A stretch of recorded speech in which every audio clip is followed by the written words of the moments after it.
The Jamaican rugby star that went overseas with his team representing Jamaica and went missing.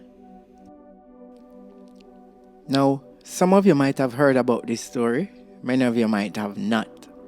But even the ones who have heard of it might have not heard of all the details. And since it has been going on for months and there have been many new findings, I want to give an update on the story. And, it's almost at its conclusion basically, unless something, Titanic comes up. However, many questions could be asked about the whole situation. And in the moms of the missing sons situation, she has many questions and does not believe the findings of the police, or the authorities, we should say. But let's get into the story. Al Pacino Mignot was a promising rugby player. But as you notice in the article, or in the thumbnail, I would have put he was a star athlete. This is because from the primary level, he was going to Florida representing Jamaica. Went on to high school where he would pursue football, but he wasn't the best at football and was not as successful as he would have hoped, with a passion for football. He went on to play rugby with a club that eventually became the National Youth Club and started to travel overseas.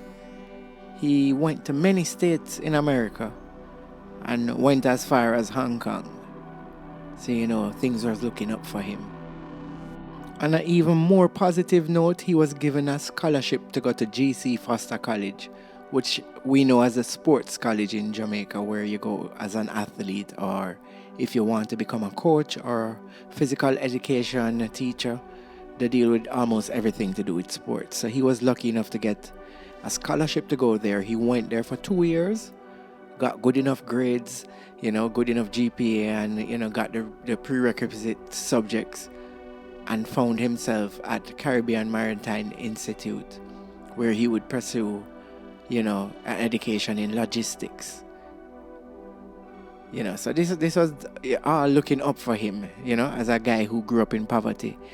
And sports was opening all windows for him, including traveling the world and being educated. Now, this is a clear indication that this young man was thinking clear, because most young men traveling the world and doing good at sports wouldn't be thinking about anything but sports. So when you think he left, the sports college to go pursue logistics, you could see that he was smart enough to know that you couldn't do sports for the rest of your life unless you just wanted to do, coaching at whatever level. And probably that was not his interest. So kudos to him, or to his mother if she was the one guiding him. But he was definitely on the right path. Now let's bring it back to rugby. So 2024, he was asked to travel with the Jamaican team for a tournament in Canada. So they arrived October 16, 2024. And they played a match on October 19th of 2024. I wasn't sure if that was the last match of the tournament, but that was definitely the last match that he played. So take note of that.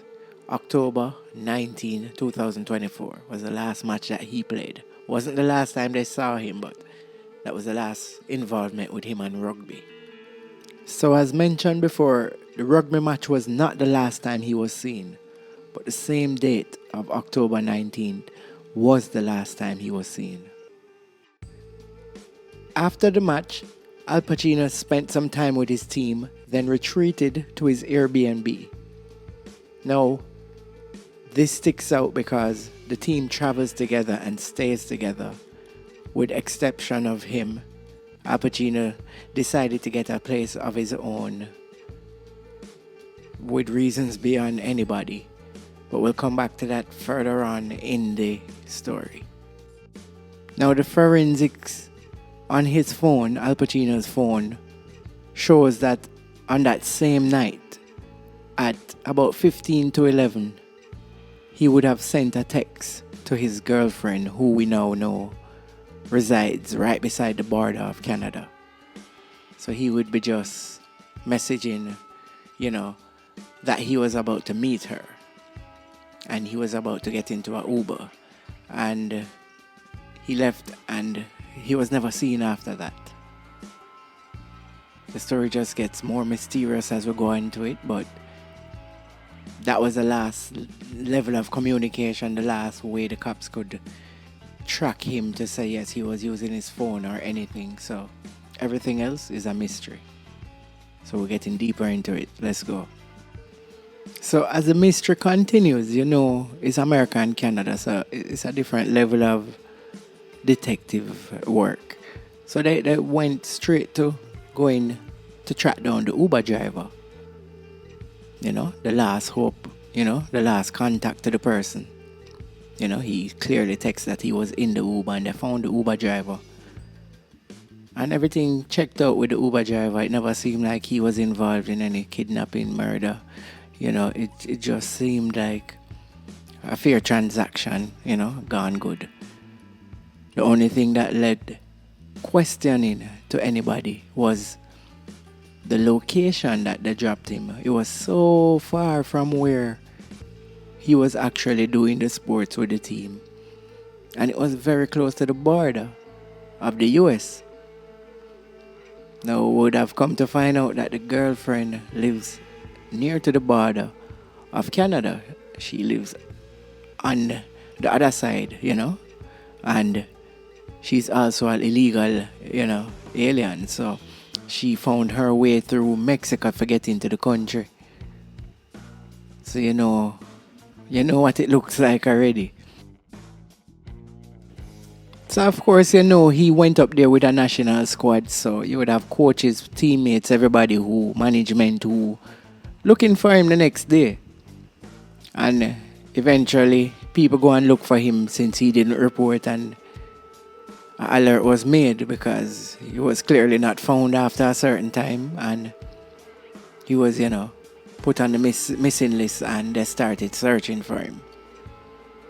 After extensive search, the authorities were saying, they really couldn't find him, and it was just like an open case. I won't say open and closed. It was an open case, and we just had to move forward because we couldn't find him, Maybe we'll get a report one day or something, but at this point, there was nobody to find.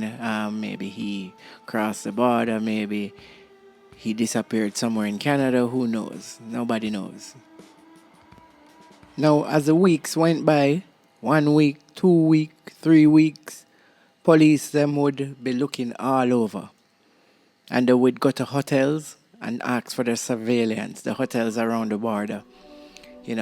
Any area that he might have been, near where the taxi would have dropped him, and nothing could have been found. Al Pacino's mom, who was stricken with grief, found herself getting an offer from a local woman in Canada who said she could show her around the area near the Niagara Falls, near the border, where she could see where her son was last seen. She took the trip, and she could just not understand why her son would be anywhere near this place. It was horrific in terms of the river, how strong it was, how deserted the place was, how lonely.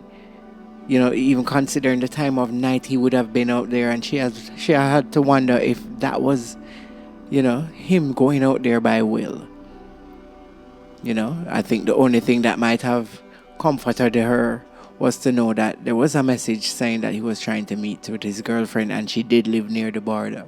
So, that would probably indicate he wasn't forced, but who knows?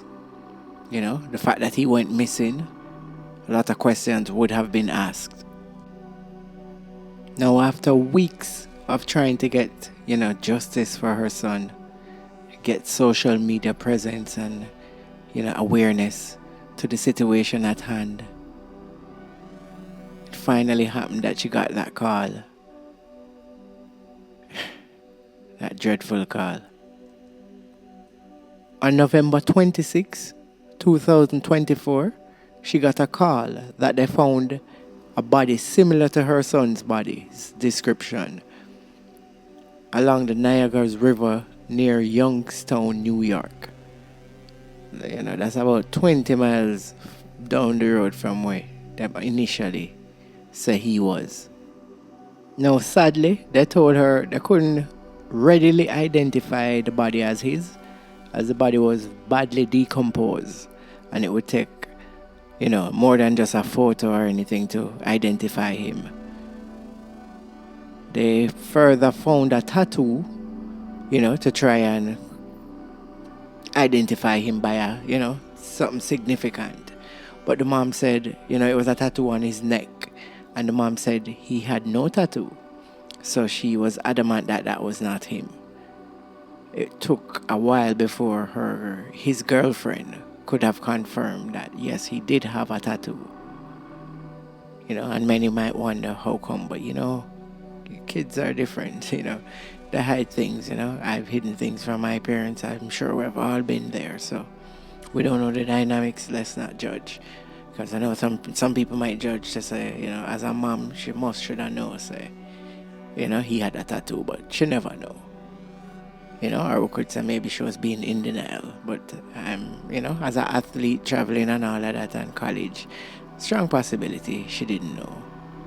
No, if she was being in denial about, the findings and even not believing what the girlfriend would have said, the DNA finally would have confirmed that it was 100% him.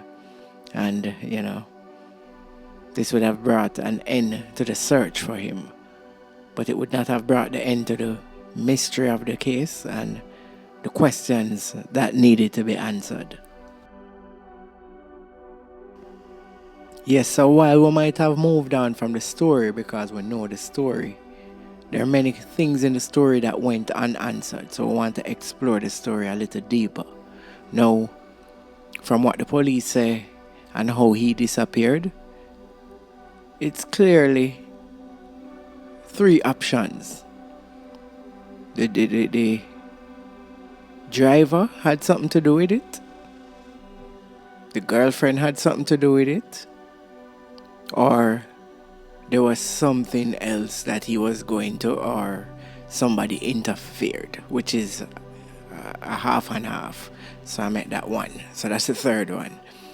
But the police checked out the Uber twice and him check out to them. People smart and witty, so you can never write out anybody.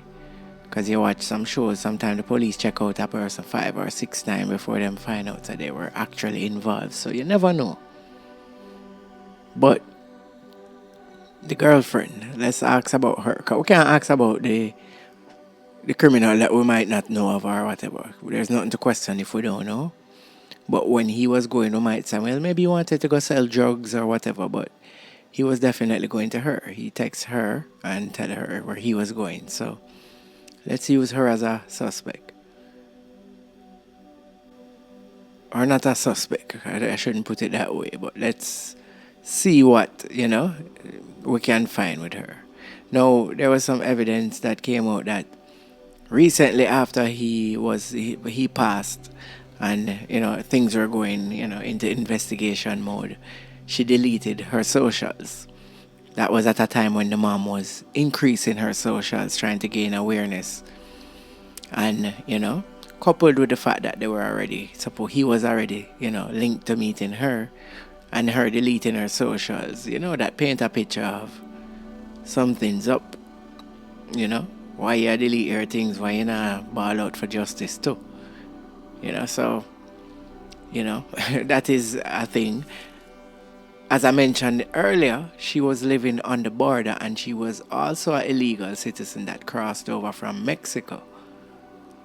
He reunited with this person on one of the social media apps recently, and they started, things flare up and they started a relationship, but they're clearly in different countries.